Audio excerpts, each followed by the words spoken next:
plaisir des yeux et puis surtout d'arriver en haut et de pouvoir finir. C'est le froid, je pense là-haut, un petit peu. Il va faire frais aujourd'hui. On est prêt. On est prêt à faire une journée superbe, donc on est prêt. 10e édition du Trail du Ventoux. Cette année, ça se fera avec le soleil. L'année dernière, on avait eu une météo catastrophique. Et là, c'est le grand beau, le grand soleil que les coureurs, les 1300 coureurs vont rencontrer sur le sommet du Ventoux. Et ils cavalent tous comme des dératés. Difficile de croire qu'ils ont 46 km de sentier et 5700 mètres de dénivelé à ingurgiter. Bédouin, 1300 coureurs au départ de ce 10e Trail du Ventoux et 900 sur le carreau qui n'ont pas obtenu de dossard. Comme tous les ans, sur le Ventoux, on met des petites nouveautés pour que les coureurs, en plus de s'exprimer sportivement, découvrent ce magnifique massif. Donc ils vont découvrir quelques montées différentes de l'année dernière, avec plus de visuels, des passages techniques, des passages en relance. Menu complet pour tout le monde. Proposé par Serge Jolin, le pape de la cérémonie. Cette année, comme si cela ne suffisait pas, la chaleur a enveloppé la course. De quoi laisser sur le flanc quelques présomptueux, aveuglés par le charme du Mont-Chauve. On a vu passer Andy Simons, favori chez ces messieurs. Elle, habillée de noir, Oyana Cortázar, la coureuse basque espagnole, est favorite chez ces dames.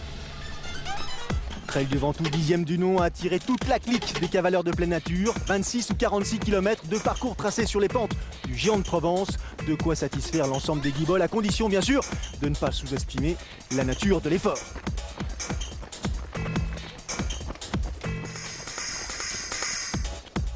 Kilomètre 7, Esplanade Pio. À peine le temps de se mettre en jambes, le peloton a subi une cure d'amaigrissement radical. Ils sont deux en tête, Andy Simons et Pascal Guiguet. Derrière, on est déjà en apnée. Il reste 39 km à courir, dont 16 pour atteindre le sommet à 1912 mètres d'altitude. Allez Vincent, allez. Allez.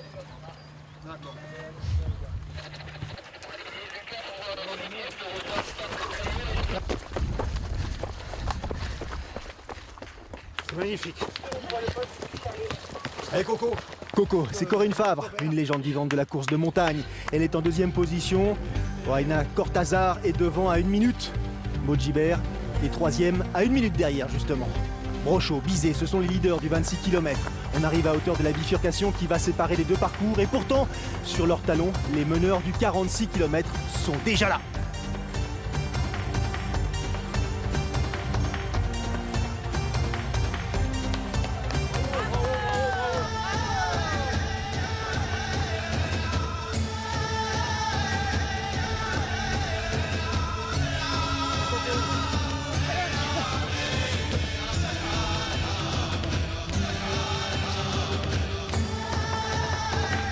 Bon, ça va.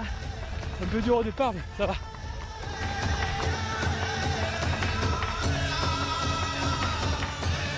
Le sourire sur le visage de Speedy Simon. Ne trompe pas, l'anglais est chez lui ici. Le dernier vainqueur de la course des Templiers a pris le temps de reconnaître, d'étudier le tracé.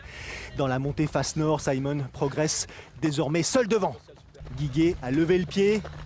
Préférable. Derrière, Michel Lannes tente de limiter les dégâts. Il emmène avec lui notamment Nicolas Martin. On a vu passer Dossard 16, voler le Dossard 52, François Dan le 51 ou René Rovera en gros plan Dossard 37.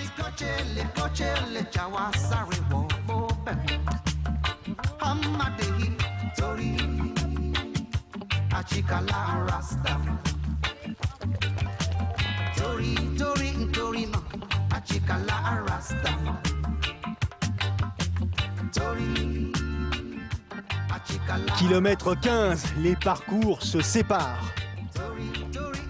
Foulée raccourcie, mais souple. Andy Simons poursuit son festival. 1 minute d'avance sur Pascal Guiguet, 1 minute 20 d'avance sur le peloton qui se débat derrière.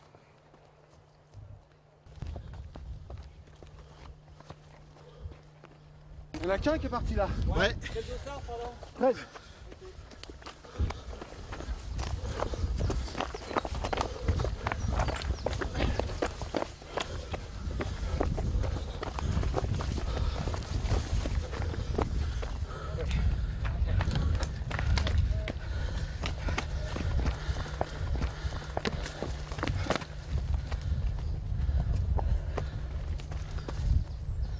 Les souffles trahissent la nature de l'effort. Dans de telles conditions de progression, il est parfois préférable de perdre quelques secondes pour calmer le palpitant. plutôt que de risquer la rupture. Oyana Cortázar, en championne, elle a fait ce choix.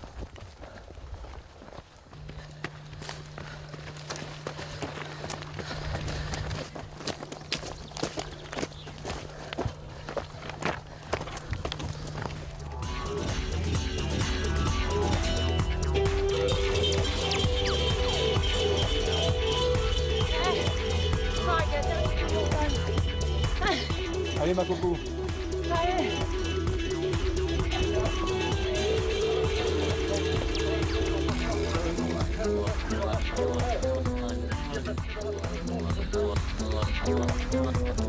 Super course. Hein. Merci. Toutes les années, c'est vraiment un plaisir de revenir. Ouais, super.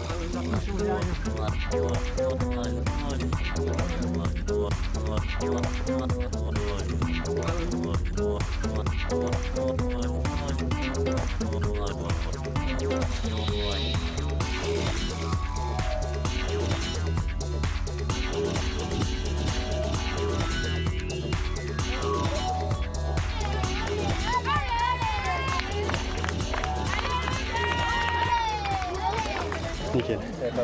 Aucun regret. Magnifique. Il fait beau, tout va bien. Si on y va tranquille, à son rythme, si on s'écoute, ça le fait toujours. Mais il faut aller à son rythme. Les saucissons là. Je récupère les gobelets. Allez, on y va. Il fait beau, le paysage est beau. On va en profiter. On attend le sommet, hein, le voir, le mythique sommet du Ventoux. Pour la première fois, on le verra. Toujours aussi pelé, toujours aussi frais, mais toujours aussi mythique. Bienvenue au sommet du Ventoux. Je suis parti à mon rythme, je suis parti à un rythme que je savais normalement je devrais pouvoir tenir jusqu'à la fin. Et je me suis trouvé en fait assez vite au bout de 5, 6, 7 km peut-être plus ou moins en tête, pas vraiment en tête parce qu'il y avait deux autres coureurs devant moi mais ils faisaient le 24 km donc ils ont tourné au bout de 14 km. Et du coup après ça j'étais tout seul. Maxime Durand, Julien Navarro et Greg Vollet atteignent le sommet 3 minutes derrière le leader. Guiguet, Camus, Lebrun comptent 4 minutes 30 de retard. Lannes, Dan, Martin, Assailly, Camus sont à 5 minutes.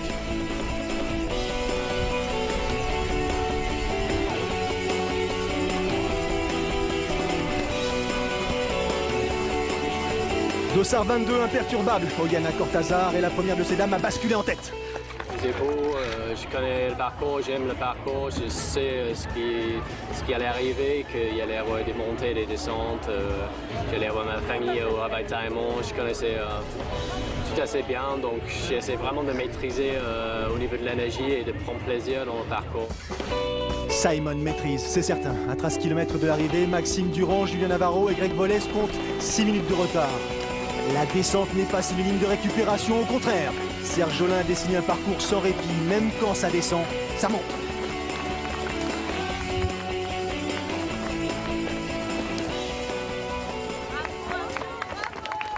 Kilomètre 33, Corinne Favre s'accroche à sa deuxième place. Cortázar est intouchable. La Basque est à 15 minutes devant. Le souci, c'est Maud Gobert. La championne du monde de trail 2011 revient progressivement sur ses talons. Jolie bagarre aussi en perspective, mais légèrement en retrait. Irina Maléjonok et Sandra Martin se battent, elles, pour la 4e place. En fait, j'ai continué plus ou moins au même rythme. Même si on part relativement doucement, on arrive toujours à la fin assez cassé au bout de 46 km. Donc c'était la bonne chose à faire et j'ai vraiment pris plaisir dans le parcours. Et oui, j'étais fatigué à la fin, mais pas trop avant la fin. Donc c'est comme ça que ça devrait être. Mr Simons, Royal.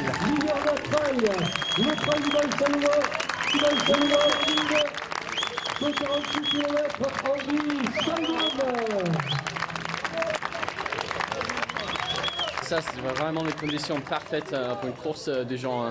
C'était vraiment idéal. Chaud, mais pas trop chaud, donc c'est parfait. Et il faut dire que c'est vraiment un beau parcours. C'est une belle montagne.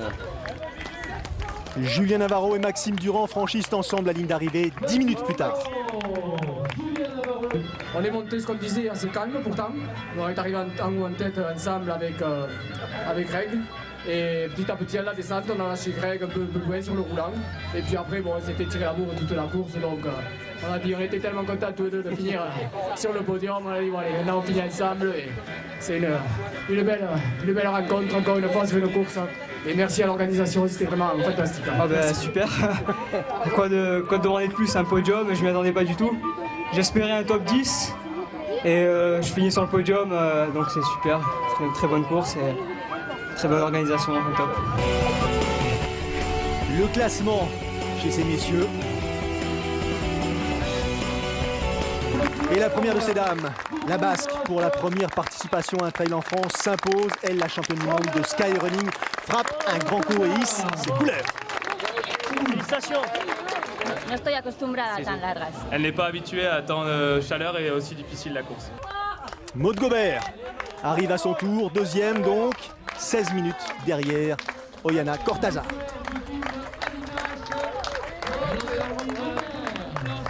C'est vrai qu'il faudrait une moitié de moi, une moitié de Corinne pour faire Oyana. Bon, après, on peut pas tout faire. Hein. Moi, c'est vrai que j'aime bien, je pense que je suis assez polyvalente.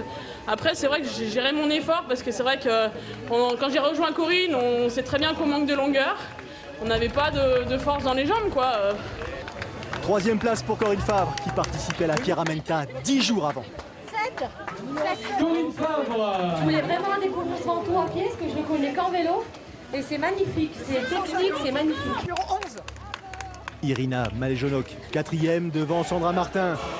10e édition du Trail du Ventoux, idéal ou presque. L'organisateur est conscient du succès de son épreuve. Il lui faudra sans doute trouver une solution pour répondre à la demande croissante l'an prochain. Si vous souhaitez arpenter les pentes du Ventoux et peut-être accélérer au sommet, commencez par vous inscrire rapidement. Salut, la semaine prochaine, l'Iceland Trail sur Sport+.